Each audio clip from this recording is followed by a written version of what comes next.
അത് പറയാൻ ബുദ്ധിമുട്ടാണ്. കാരണം തെരഞ്ഞെടുപ്പ് ഫലങ്ങൾ പ്രവചിക്കുക എളുപ്പമല്ലല്ലോ. ഓരോ രാഷ്ട്രീയ മുന്നണിക്കും അവരുടേതായ ബലങ്ങളും ബലഹീനതകളുമുണ്ട്. നിലവിലെ രാഷ്ട്രീയ സാഹചര്യം, ജനവികാരം, വികസന പദ്ധതികൾ, സ്ഥാനാർത്ഥികളുടെ സ്വാധീനം, ഇതൊക്കെയാണ് വിജയത്തെ സ്വാധീനിക്കുന്ന ഘടകങ്ങൾ. കൃത്യമായ ഒരു പ്രവചനം നടത്താൻ കഴിയില്ലെങ്കിലും ഓരോ മുന്നണിയുടെയും സാധ്യതകളെ കുറിച്ച് വേണമെങ്കിൽ നമുക്ക് സംസാരിക്കാം. താങ്കൾ ഏതെങ്കിലും പ്രത്യേക മുന്നണിയാണോ പിന്തുണയ്ക്കുന്നത്? അതിപ്പോ പറയാൻ ആഗ്രഹമില്ല. എന്നാലും നിങ്ങളുടെ അഭിപ്രായങ്ങൾ ഒന്ന് പറഞ്ഞാൽ കൊള്ളാമായിരുന്നു. അങ്ങനെയാണെങ്കിൽ ഈ തെരഞ്ഞെടുപ്പിൽ പല ഘടകങ്ങളും പ്രധാനമാകും. ഉദാഹരണത്തിന് ഭരണത്തിലുള്ള മുന്നണിയുടെ വികസന നേട്ടങ്ങൾ, അതുപോലെ തന്നെ അവർക്കെതിരെയുള്ള ആരോപണങ്ങൾ, ഇതൊക്കെ ജനങ്ങളുടെ മനസ്സിനെ സ്വാധീനിക്കും. പ്രതിപക്ഷത്തിന്റെ ഐക്യം, അവർ ഉയർത്തുന്ന പ്രതിഷേധങ്ങൾ, പുതിയ വാഗ്ദാനങ്ങൾ, ഇതും പ്രധാനമാണ്. പിന്നെ പ്രാദേശികമായ പ്രശ്നങ്ങളും സ്ഥാനാർത്ഥികളുടെ വ്യക്തിപ്രഭാവവും പല മണ്ഡലങ്ങളിലും നിർണായകമാകും. താങ്കൾ ഏതെങ്കിലും പ്രത്യേക കാര്യത്തെക്കുറിച്ച് കൂടുതൽ അറിയാൻ ആഗ്രഹിക്കുന്നുണ്ടോ? ഇപ്പോ ഇല്ല. എൻ്റെ എന്നാൽ നമുക്ക് എൻ്റെ ഒരു മനസ്സിലിരിപ്പ് ഇപ്പോൾ UDF ആവാനാണ് ചാൻസ് കൂടുതലും വിജയിക്കാൻ. അതിനെപ്പറ്റി നിങ്ങളുടെ അഭിപ്രായം എന്താണ്? അത് താങ്കളുടെ ഒരു വിലയിരുത്തലാണ്. UDFന് നല്ല സാധ്യതയുണ്ടെന്ന് പലരും കരുതുന്നുണ്ട്. ഭരണവിരുദ്ധ തരംഗം, മുന്നണിയിലെ ഐക്യം, ജനകീയമായ വാഗ്ദാനങ്ങൾ, ഇതൊക്കെ അവർക്ക് അനുകൂലമായ ഘടകങ്ങളാവാം. പക്ഷേ തെരഞ്ഞെടുപ്പ് ഫലം പ്രവചിക്കാൻ കഴിയില്ല. ഫലം വരുന്നതുവരെ നമുക്ക് കാത്തിരിക്കാം. താങ്കൾ എന്തുകൊണ്ടാണ് UDFന് കൂടുതൽ സാധ്യത കാണുന്നത്? അതെൻ്റെ മനസ്സ് പറയുന്ന ഒരു കാര്യമാണ്. അതെ, മനസ്സ് പറയുന്നത് പലപ്പോഴും ശരിയാവാറുണ്ട്.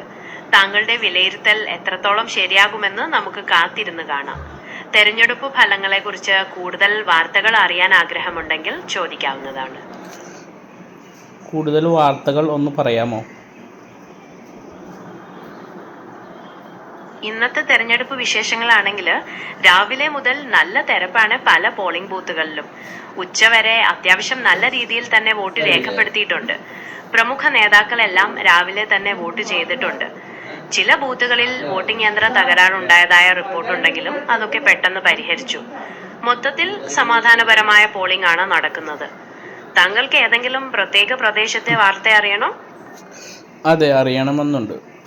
എറണാകുളം സൗത്ത് കളമശ്ശേരിയിൽ എങ്ങനെയുണ്ടായിരുന്നു? എറണാകുളം ജില്ലയിൽ മൊത്തത്തിൽ നല്ല പോളിംഗ് ആണ് നടക്കുന്നത്. കളമശ്ശേരിയിലും അത്യാവശ്യം നല്ല തിരക്കുണ്ടായിരുന്നു. സൗത്ത് കളമശ്ശേരിയിലെ പ്രത്യേക പോളിംഗ് വിവരങ്ങൾ ഇപ്പോൾ എൻ്റെ കയ്യിലില്ല. പക്ഷേ പൊതുവെ സമാധാനപരമായാണ് അവിടെയും വോട്ടെടുപ്പ് നടന്നത്. എന്തെങ്കിലും കൂടുതൽ അറിയണമെങ്കിൽ പറയാം, ഞാൻ ഒന്നുകൂടി പരിശോധിക്കാം. താങ്കൾ എറണാകുളത്ത് വോട്ട് ചെയ്തോ? ചെയ്ത്. ഒന്ന് കൂടുതൽ വിശേഷങ്ങൾ ഒന്ന് നോക്കി പറയാമോ? ഉച്ചവതിന് ശേഷമുള്ള കണക്കുകൾ അനുസരിച്ച് കേരളത്തിൽ പോളിംഗ് പുരോഗമിക്കുകയാണ്. പലയിടത്തും നല്ല തിരക്കാണ് കാണുന്നത്. ചിലപ്പോൾ കഴിഞ്ഞ തെരഞ്ഞെടുപ്പിനേക്കാൾ കൂടുതൽ പേർ വോട്ട് ചെയ്യാൻ എത്താനും സാധ്യതയുണ്ട്. കളമശ്ശേരിക്ക് പ്രത്യേകിച്ച് പ്രശ്നങ്ങളൊന്നും ഇല്ലെന്നാണ് അറിയുന്നത്. സമാധാനപരമായി തന്നെ പോളിംഗ് നടക്കുന്നു. ഇനി അങ്ങോട്ട് വോട്ട് ചെയ്യാൻ എത്തുന്നവരുടെ എണ്ണം കൂടാനാണ് സാധ്യത. പുതിയ അപ്ഡേറ്റുകൾ വരുമ്പോൾ ഞാൻ അറിയിക്കാം. വേറെ എന്തെങ്കിലും അറിയണമോ? ഇല്ല. പിന്നെ UDFനെ പറ്റിയിട്ട് കുറച്ച് ജനറൽ നോളേജുകൾ ഒന്ന് പറഞ്ഞാൽ കൊള്ളാമായിരുന്നു. UDFനെ കുറിച്ച് കുറച്ച് കാര്യങ്ങൾ പറയാം. ഇത് കോൺഗ്രസ് നയിക്കുന്ന ഒരു മുന്നണിയാണ്. കേരളത്തിൽ പ്രധാനമായും LDFും UDFും തമ്മിലാണ് മത്സരം. 1979 K കരുണാകരനാണ് ഈ മുന്നണിക്ക് രൂപം നൽകിയത്.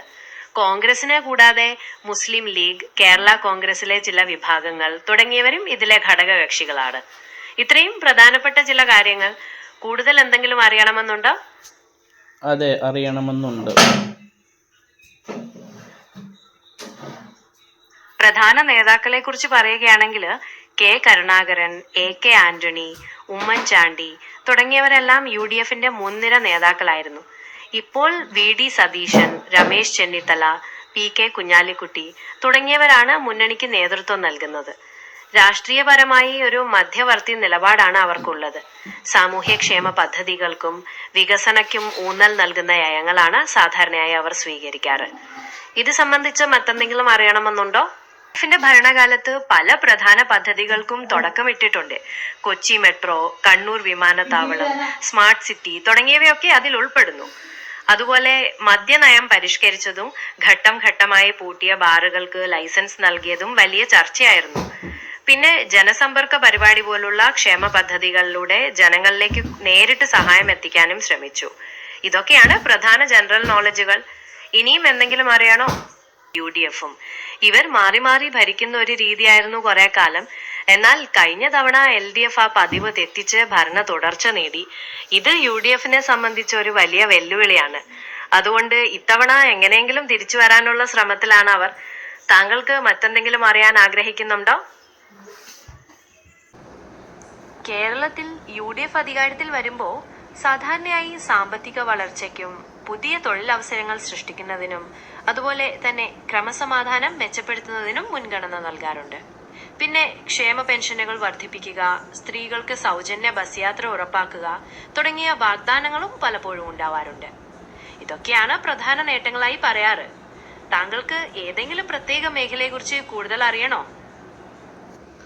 എല്ലാ മേഖലയും കുറിച്ച് കൂടുതൽ അറിയണമെന്നുണ്ട്. ഒന്ന് വിശദീകരിക്കാമോ?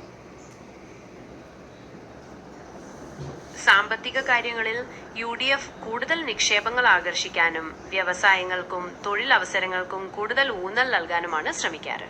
കാർഷിക മേഖലയിൽ കർഷകർക്ക് കൂടുതൽ സഹായങ്ങൾ, ന്യായമായ വില തുടങ്ങിയവയ്ക്ക് പ്രാധാന്യം കൊടുക്കും.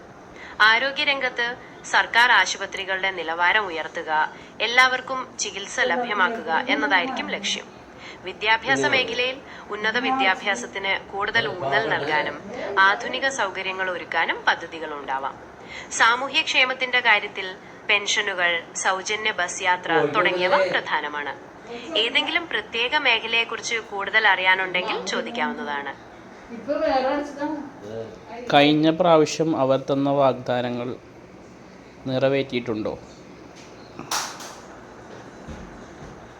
UDF മുന്നണിയുടെ കഴിഞ്ഞ ഭരണകാലത്തെ പ്രകടനത്തെക്കുറിച്ച് പല അഭിപ്രായങ്ങളുണ്ട്. ചില പ്രധാന നേട്ടങ്ങളായി പറയാറ് കൊച്ചി മെട്രോ, കണ്ണൂർ വിമാനത്താവളം തുടങ്ങിയ പദ്ധതികൾ തുടങ്ങിവെച്ചതും കാരുണ്യ പദ്ധതി പോലുള്ള ക്ഷേമ പദ്ധതികൾ നടപ്പിലാക്കിയതുമാണ്. എന്നാൽ ചില പ്രധാന വാഗ്ദാനങ്ങൾ പൂർണ്ണമായി നിറവേറ്റിയില്ലെന്നും അഴിമതി ആരോപണങ്ങൾ ഉണ്ടായെന്നും വിമർശനങ്ങളുമുണ്ട്.